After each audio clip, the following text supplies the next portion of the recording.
Okay, so just like I was mentioning, your clarity in your meditations or your clarity in your waking life will be reflected in your OBEs and lucid dreams. So if you're experiencing a lot of presence or experiencing a lot of clarity, stillness throughout the day in your meditation sits, that will translate into the dream state. It will translate into OBEs. I mentioned this in a talk before.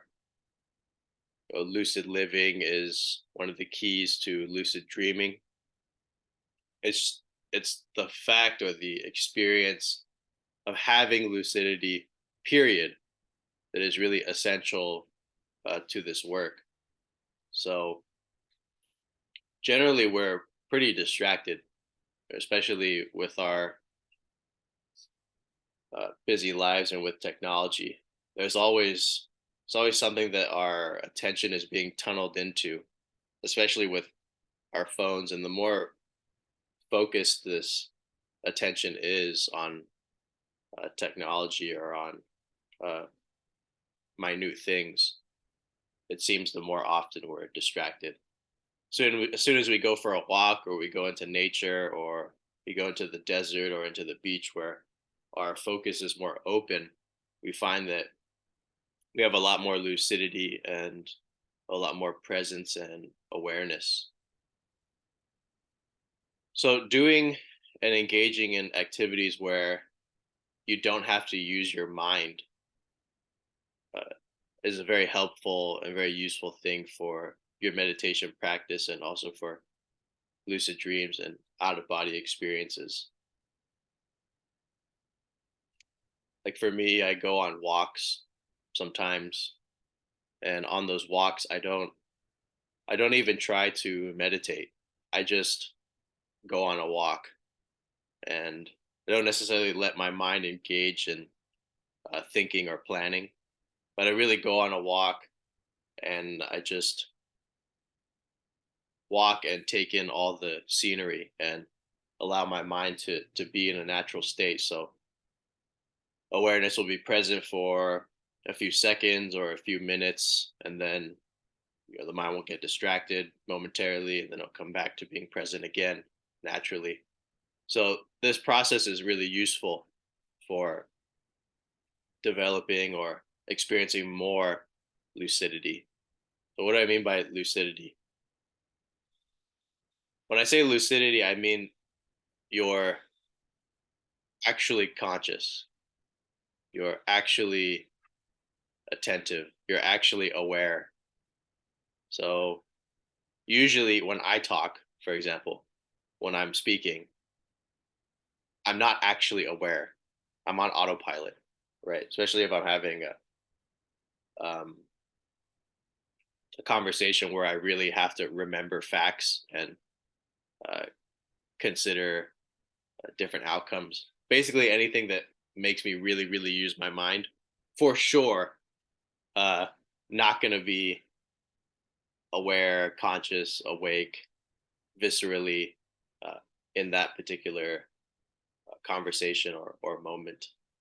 So, but if you slow down, if you take the time to actually really sense what it is that you're saying or sense and feel what it is that you're doing, you are able to be more awake and more aware. This is what we're cultivating in meditation. When we use the word mindfulness, that's generally referring to what we become aware of, right? Mindfulness of breathing, that means you become aware of the breath. Mindfulness of the body, it means that you become aware of the body. But fundamentally, this is all being aware.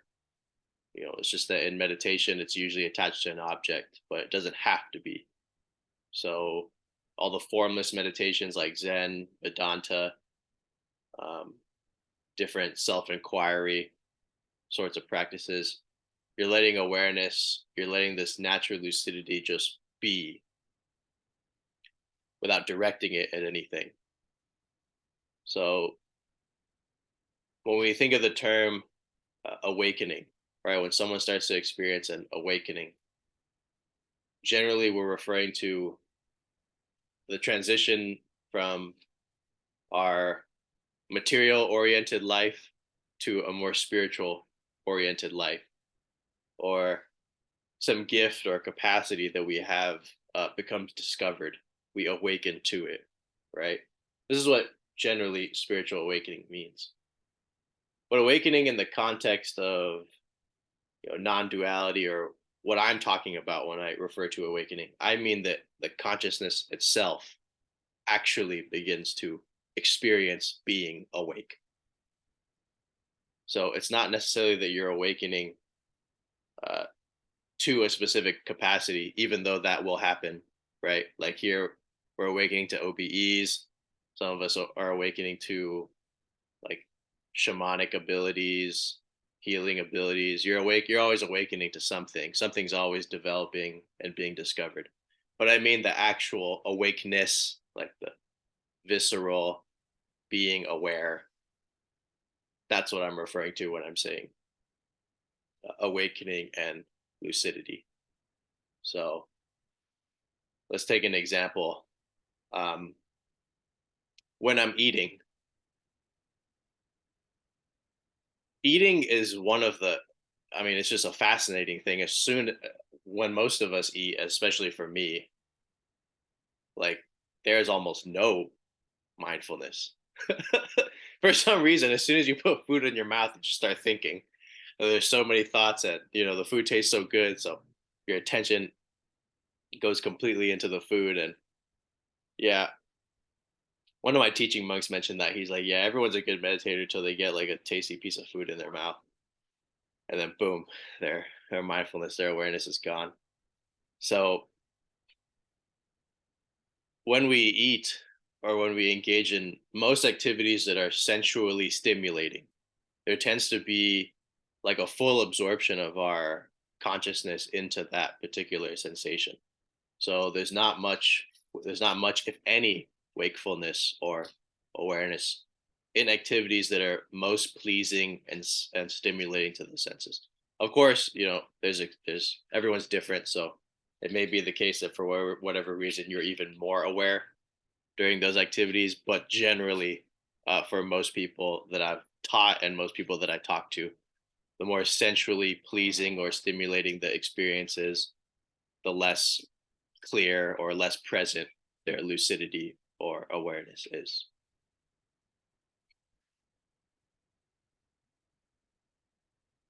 What happens when you start to naturally, what can happen when you start to have more lucidity and more awareness in your day to day life is that this capacity to notice what you're doing and to recognize what you're doing, it translates directly into the dreamscape. So that means when a situation in the dream occurs that is strange, or that just wouldn't happen in your waking life, you actually recognize it and you see this is definitely a dream. But you wouldn't have that capacity for recognition if you didn't have at least some level uh, of mindfulness, or some level of uh, capacity for that recognition. In your waking life, with more lucidity, that capacity for recognition increases, and so then it transfers into the dream state. You have more lucid dreams, and thus the possibility for more out of body experiences as well. One of the things that also increases the clarity of consciousness is energy work.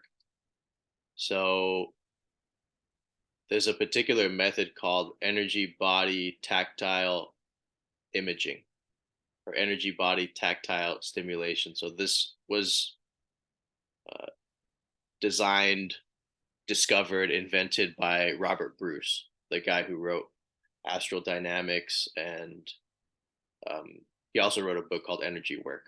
So Robert Bruce was one of the early astral projection authors. There's many Roberts in the field of out of body experience for some reason. So Robert Bruce's story is that spontaneously he was having OBE since he was a kid. So he just fly out of his body and float around and encounter different beings and travel through different planes. From my assessment of his work, he emphasizes a lot the energy body and getting in contact with the higher self. So a lot of our aims with OBE are similar in the sense that you're becoming more in tune or getting into direct contact with guidance and the higher intelligence. So Robert found that one of the reasons when people leave the physical body or they have an out of body experience that their clarity is low, their mobility is low, their capacity to navigate the state is difficult is not only because they haven't got their bearings or they haven't learned to do that yet. It's the fact that their etheric body, the energetic substructure of the physical body, is not, uh, how do I put this? It's not like kicked into a higher gear of energetic activity in order to support stronger lucidity and stronger mobility and consciousness in the out of body state. So what happens when you have an out of body experience? Your physical body is laying down. You're falling into sleep. When you fall into sleep, your etheric body, the etheric body is the energetic substructure. So if you've ever seen acupuncture meridians, the chakra system, that's all the etheric body. The etheric body and the energetic substructure begins to vibrate as it generates the astral body. So the astral body actually is generated and pushed out of the etheric substructure, according to Robert Bruce and other people who've observed this process. So, so this idea that if you have an out of body experience, you leave your spirit leaves your physical body like an empty shell. There's nothing there, and so it's liable to being possessed. According to Robert Bruce and other explorers, this is an incorrect idea. It's a how to put it? It's superstitious. So the idea, what happens is that it's not that this spirit body leaves a physical body and then there's no spirit inside the physical body. What happens is that the energetic substructure replicates itself. And when it replicates itself, it creates what we call the astral double. And that is the non physical body that is floating around. And when you transition or your consciousness transfers to a higher non physical vessel like the mental body or the causal body, you're then shifting into a higher vibration or a higher density, and your consciousness won't be localized in the astral double anymore. But nonetheless, this astral double separates, and there's still life force, there's still the etheric body, there's still the whole energetic substructure, the chakras, everything that's left that is still remaining in the physical body. So there's nothing to worry about. But doing energy work allows the energy and the amount of uh, prana and power flowing through the etheric body to be increased. And so there's a connection between the etheric body, the physical body, and the astral double once you've separated. So you'll find, for example, that, and this is the case with meditation too, that if your body is sick, like if you have a cold or a flu or you're undergoing some kind of intense like physical or energetic ailment, that will affect the level of clarity once you've transferred to the astral body. It's the same thing in meditation too. The whatever your physical body is going through, you're definitely, like if you have a intense flu. I've noticed this, I've asked great meditators about this too. I asked one of my teachers, why is it that like when I'm sick, I really can't meditate? It's just very, your breathing's messed up. When you're sick, why is it so difficult to meditate? How is it possible that when you're not sick, your mind is incredibly bright? I mean, you barely feel your body at all. But as soon as you're ill, it's like you have no meditation ability whatsoever. It's like it all just goes away. And my old teaching monk explains like, yeah, when you're sick, your whole physical and energy bodies are temporarily affected, and that will affect the level of clarity in your consciousness. So you just need to endure it and wait till the sickness passes, and then all the power from the meditation will return. So there's a relationship between what's happening in the energy body and the degree of clarity and capacity for function in consciousness. So by developing the energy body, by doing energy body stimulation, Robert found that uh, the level of clarity in OBEs was able to be powered up, and also by stimulating the energy body, the out of body state or the vibrational state could be triggered. So the vibrational state is that state where, as you're falling asleep, your body enters sleep paralysis, and then the etheric body is generating the double, and all these vibrations are felt very intensely. Or I mean, for me, the vibrational state's not very intense anymore. But when I first experienced it, it was like a roaring jet engine, or like being trapped in a tunnel of thunder. So there's an entire uh, body of literature about the vibrational state, and a particular group, I think they're called the Institute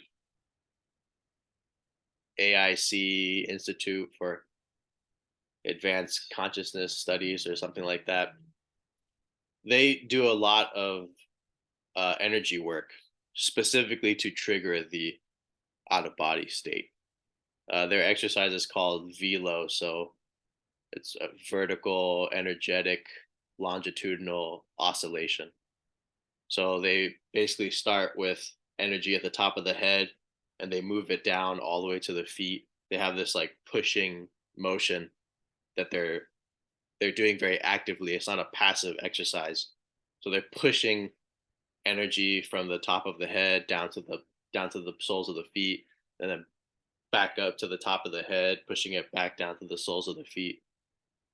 And what happens by repeatedly doing this exercise is that eventually it causes a resonance effect, like the same way that you would from, like, imagine a guitar string. You you pull you pull the string and the whole string begins vibrating. It begins to create resonance once it's tuned properly. So it's like that. Once you've pushed enough, or you have enough energy that is free flowing in the etheric body, it creates this resonance effect between the chakras, and that's when the whole body starts vibrating and you enter the vibrational state. So this can be done manually through energy work, as opposed to um, just relying on sleep paralysis. So these people all say that they're able to enter a vibrational state while working out or while going for walks, which is just crazy that is the case. So I'm not an expert in velo, but I'm just giving you an example of uh, how energy work is used and its capacities. For me, I did a lot of, and I still do to an extent, energy body stimulation according to how Robert Bruce teaches it. It's a bit easier. It's not as active as velo. So what you do is, you can use your extremities, and you can all just follow along with me to get a feel for this. You can feel your hands. So feel the palms of your hands, and use your imagination to feel that a brush is rotating, or that a small brush is circling the center of your palm.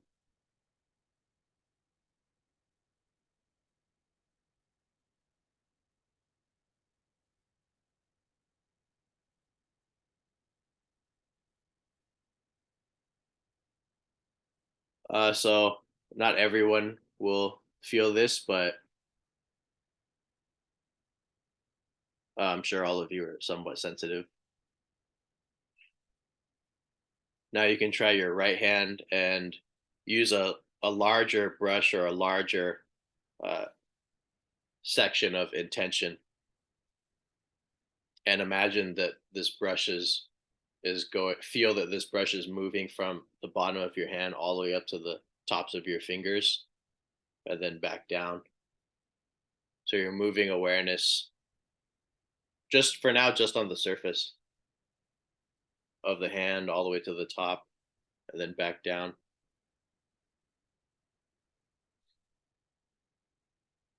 Just do that a few more times.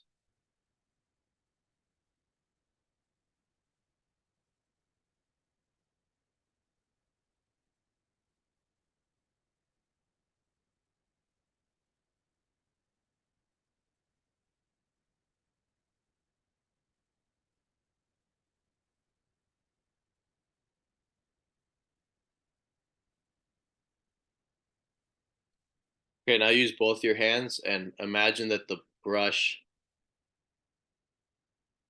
feel that the brush is actually penetrating into the hand. So now it's not just the surface of the hand, but it's actually going through the hand.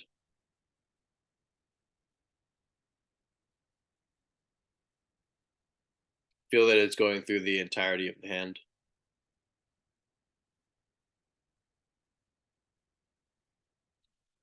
So now you should be feeling sensations inside the hand, moving up in through the fingers, to the tips of the fingers, back down. You're just using the uh, imaginary brush to get the feel for it, but the most important thing is to actually feel the awareness moving through the hand.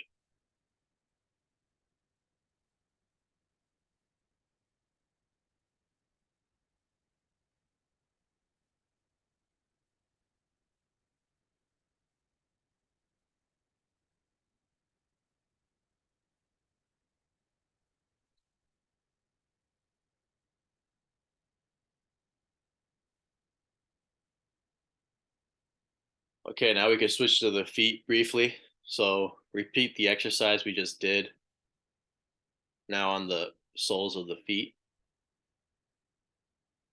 So you can start with the heels. Feel that an energy brush is moving from the heel all the way through the foot to the tips of the toes. Now all the way back down to the heel. You can go as slow or as fast as you like, as long as you really feel the energy and the sensations in the foot, or in the feet, excuse me.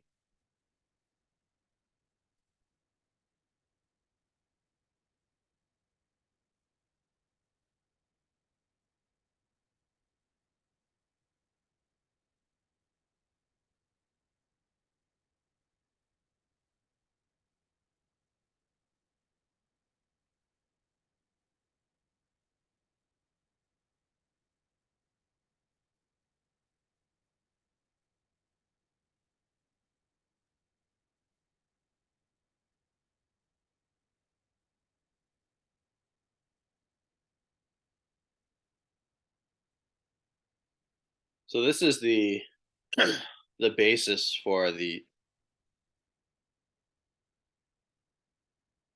energy body stimulation. you're moving awareness, consciousness through the physical body. And by moving it through the uh, physical hand or the physical feet, the energy body, the etheric substructure in that area becomes activated, and you'll begin to notice um, energy flow and energy sensation. So, for the people in the room that are already healers, it's something that they already feel generally in their hands. They feel these pulsating movements or these spinning energy nexuses in their hands. A lot of healers have that.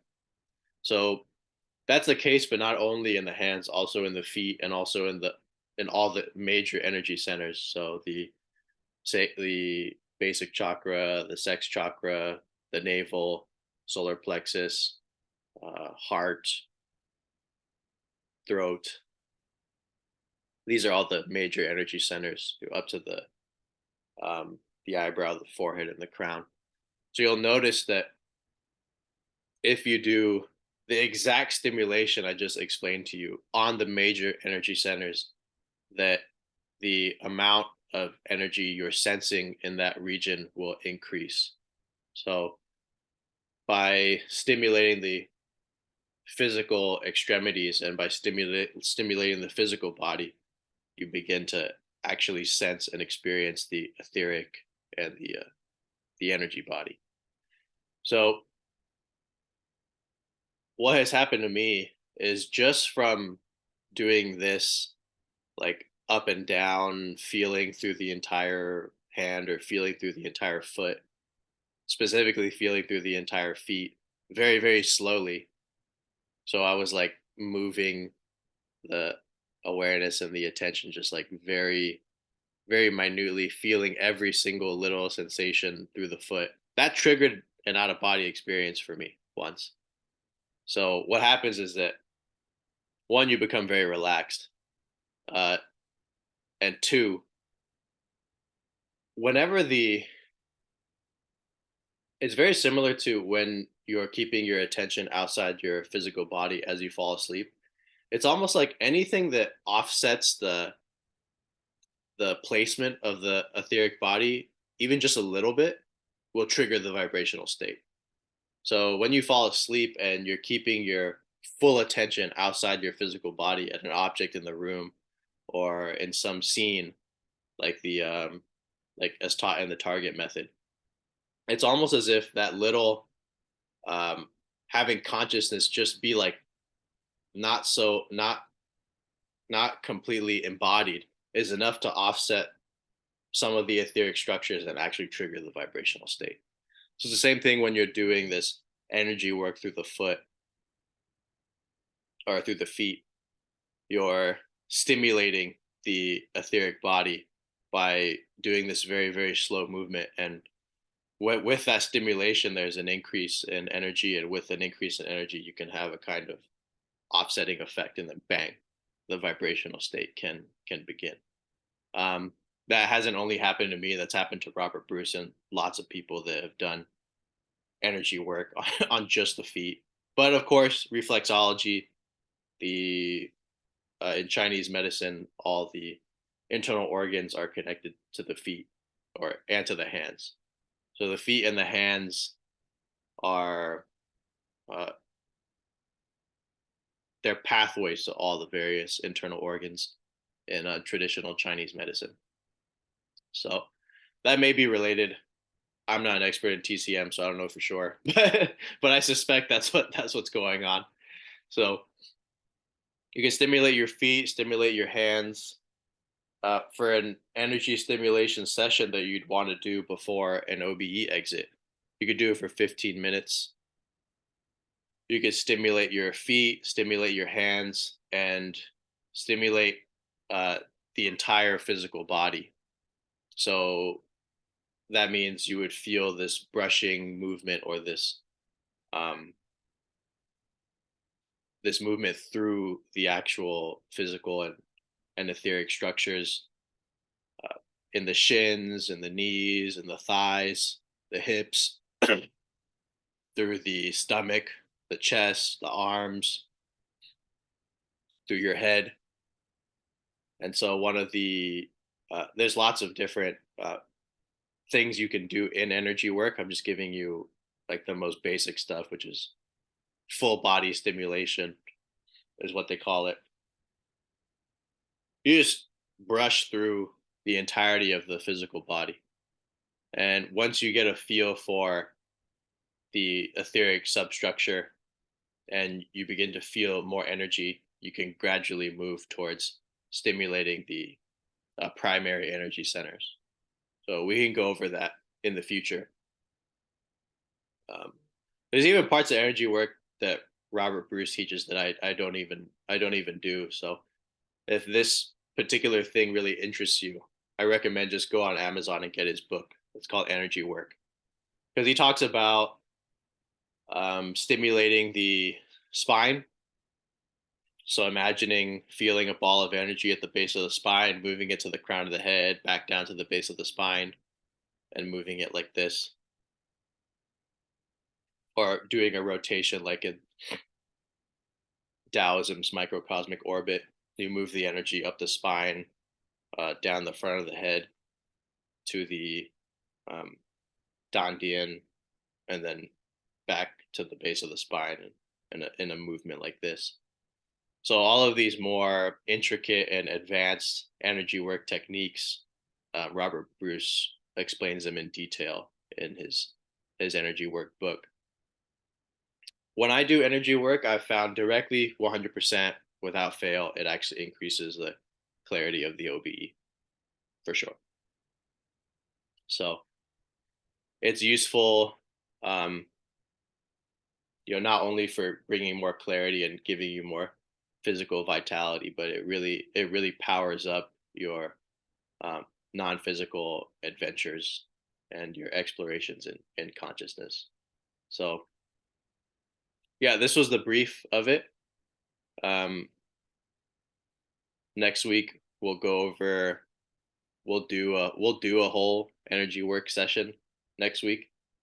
So we'll combine it with there's a relaxation method that is used in Focus 10, right? Where the 10-point relaxation method, you relax your head, you relax the different parts of your body, and then you go into Focus 10. So what you can do is once you go into Focus 10, if you're still not asleep yet, you can just stimulate the regions that were touched on in Focus 10, like energetically stimulate those regions again and again until you actually fall asleep. I think this is called autogenic relaxation or fractional relaxation. And when scientists have studied this, they found that when you begin to feel each portion of the body in segments like this, your body immediately enters alpha. Like it shifts right away from a high beta state into alpha. So that's why it works so well to help people fall asleep when they feel different parts of their body. For whatever reason, it has the effect of slowing down your brain waves. So that's why it's used in Focus 10 as well. So all right, I talked enough. Okay, I'm stopping the recording now.